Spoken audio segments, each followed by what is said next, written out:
Hello and welcome to the second screencast for Political Philosophy, Lehman College, Spring 2020, for the first two chapters of the Communist Manifesto. So, Chapter 2. From Chapter 1, we've come to the conclusion that history is a class struggle. Communism's created two classes, the bourgeois and the proletarians, under the system of capitalism, which is unsustainable economically, socially, for the environment. So we need to get rid of it. The only way to do so, says Marx and Engels, is destroy all private property, all concept of it. So in this chapter they say, well, how can communism as a political party help? And they think that we need to create a classless society. Everyone's equal in status, everyone's equal in wealth, always. How do we do that? How do we create a classless society to stop class struggle? And the way they structure this is a really classic way of building an argument. They have what's often known as an interlocutor, which just means a person who comes in and interjects with a complaint. They come in and they give an objection to whatever it is you're arguing for. And then you say, well, I see your point, but this is why you're wrong. So it's like a dialogue or a conversation. It's a hypothetical speaker from the bourgeois class. And they say that once we get through all these objections, we'll see that true democracy can only flourish in this classless new world.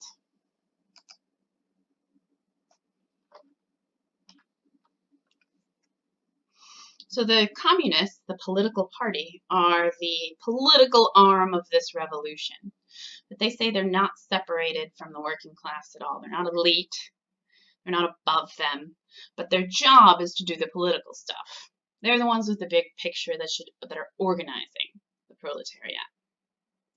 And again, here they emphasize that they're not being abstract or theoretical. They're responding to the real material conditions of the world under capitalism.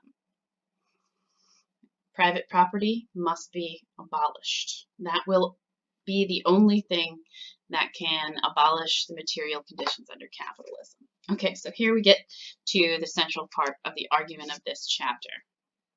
We know this is radical, and that anyone, but especially people who own a lot of property, think Jeff Bezos, the Walton family, are they still in charge of Walmart? I don't even know.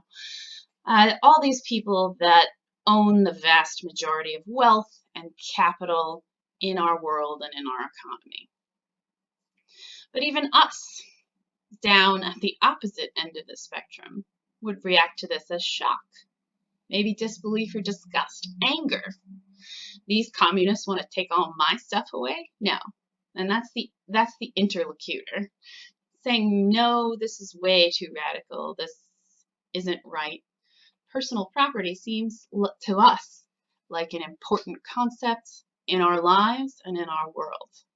And if you think about it, this could possibly be used as evidence for Marx and Engels saying that just that very belief inside your own head has been shaped by the world you were born into.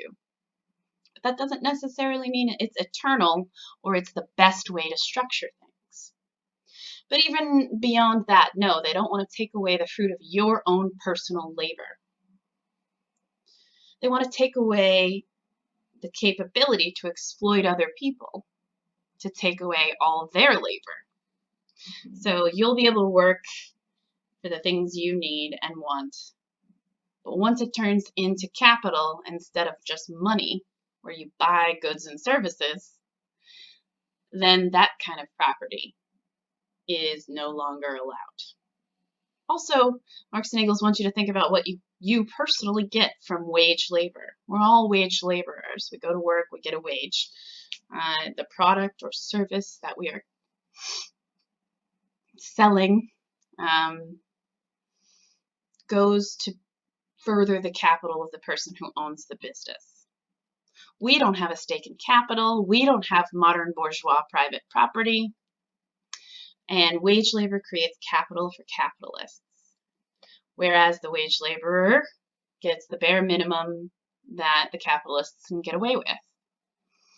They say on page 22 and 23, property in its present form is based on the antagonism of capital and wage labor. And if we get rid of these classes, there'll no longer be an antagonism. But how does communism fix it? They give a bit more of an abstract argument here. They say, yes, capitalists have personal wealth in their capital, but capital is more than personal wealth. They also gain social status and political power, making them into a class, okay?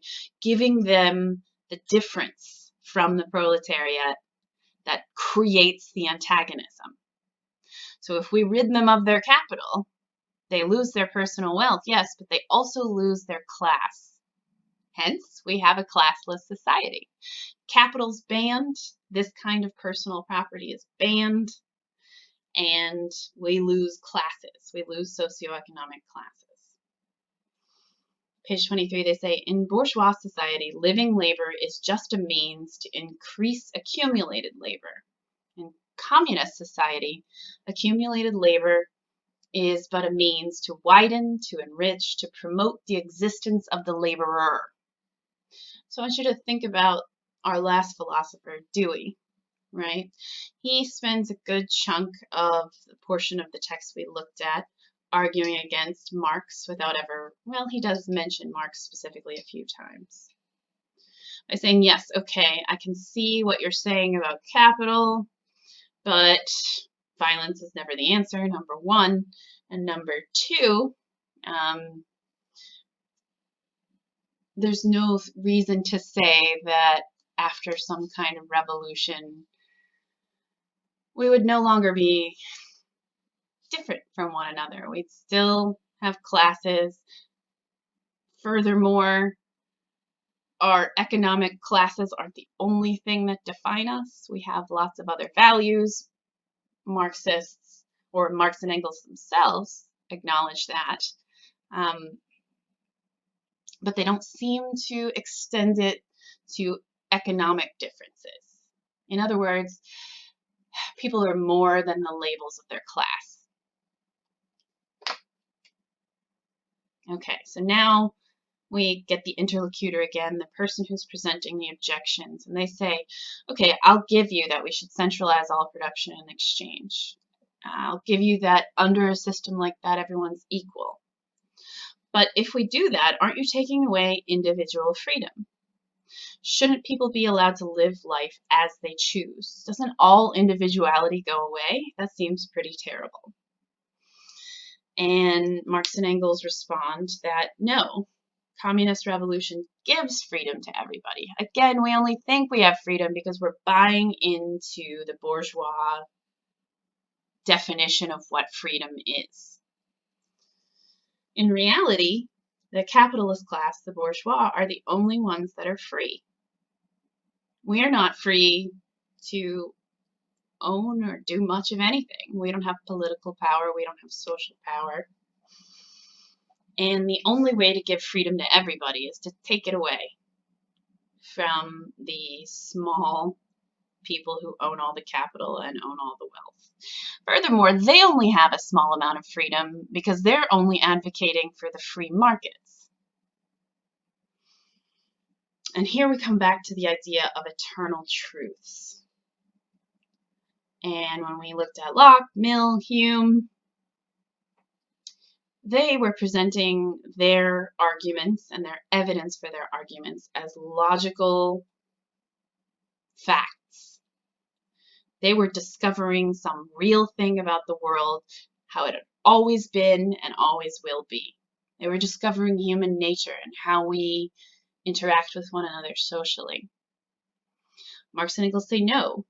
These concepts were created from a historical time and a historical place, and they could be different. And now they're being used to justify capitalism.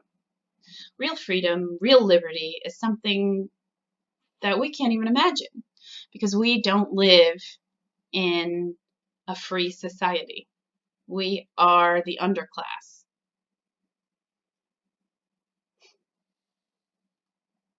Oh, I have a quote here that I wanted to read to you from page 24. Communism deprives no man of the power to appropriate the products of society. All that it does is deprive him of the power to subjugate the labor of others by means of such appropriation. Okay, so we can all get what we want from society, meaning we can all have our own individual desires and freedoms. We just can't use other people to do it. Okay, now the interlocutor comes back. You've told me how you've proven to me that we should abolish all private bourgeois property, all capital, and how that will create freedom for everybody. You've proved those two things to me. Another common objection to communism is that people will stop innovating and creating if there are no economic, financial, social incentives. People want wealth, they want status, they want power. And if all that's taken away, you don't have any of that stuff over anybody else, aren't people going to stop innovating, stop being creative, stop creating culture?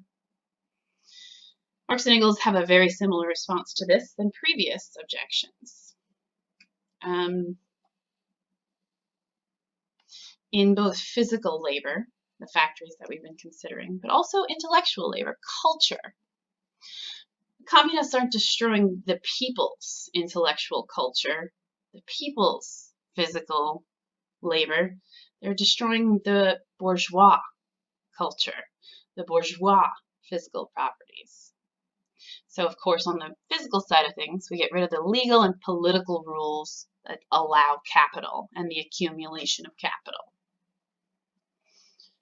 But for the intellectual side, the cultural side, so we're thinking about the arts, people who are innovators, people who are creating philosophies and the way we think about life, the way we think about our very consciousness, technology, science, religion, schools, a new one will grow once we live in this classless society.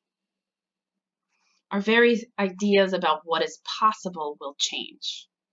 Like I said, we can envision this classless world because it's not our real material condition. So we will only know what kind of freedom is possible in a world like that once we create that world. There are a couple last-minute objections that they dispatch more quickly, and one of them is quite sexist. I don't think that everybody interprets it in a sexist way, but they want to eliminate prostitution because it's a commodification of women and sex. And they say that it's rampant in the bourgeois class and in the capitalist world. They also say would it destroy the institution of marriage because if we don't have property in one another or see each other as commodities to exploit for a better life, the bourgeois institution of marriage is going to go away, as is the regular bourgeois family unit. These all seem incredibly radical to most people. But Marx and Engels say all of these things have the same reason that we need to get rid of them. And that's because everything's commodified. We don't want people and our human relationships to be commodified. So the family and sex and marriage, it's all commodified under capitalism. And again, we wouldn't know how it would shift if it were non-commodified, but it would shift. What about a nationalist objection? You're fighting for the dissolution of all countries for some global ideal. And Marx and Engels say no, The working class doesn't have a country. They have no stake in anything. They have no power. They have no sway. They have no voice. So the only way that they would have their own country is through this type of communist revolution. So conclusions. Here is a quote from page 25. The charges against communism made from a religious, philosophical, and generally from an ideological standpoint are not deserving of serious examination. Does it require deep intuition to comprehend that your ideas, views, and conception, in one word, your consciousness, changes with every change in the conditions of your material existence, in your social relations, and your social life? So let's think of a little thought experiment to try and make this a little bit clearer. Imagine that you were born into a communist world. So all you had ever known for your entire life was a classless society. Not the way so-called communism actually played out in global history, but let's think of this ideal where nobody was wealthier than anybody else. Theoretically, you have all your basic needs covered. And we looked at people as equal. What type of things would you think were instances of liberty or freedom? What would drive you? What would motivate you in this world? What would our conceptions of ourselves look like if we were all socioeconomically equal? And all Marx and Engels are arguing is that all those things I just listed would be very different to the way we look at it now. That is historical materialism in a nutshell. The world around you shapes how you think. And they move on at the very end to more concrete things, how they think a transition could go. And they do briefly mention that if we could do this without violence, it would be wonderful, but that's just not how the world works. And it won't happen all at once, and it might look despotic, like a despot or like a tyrant in the transition period, but eventually we'd emerge into this idealistic communist society. And they give these 10 points as ways to move toward a communist society.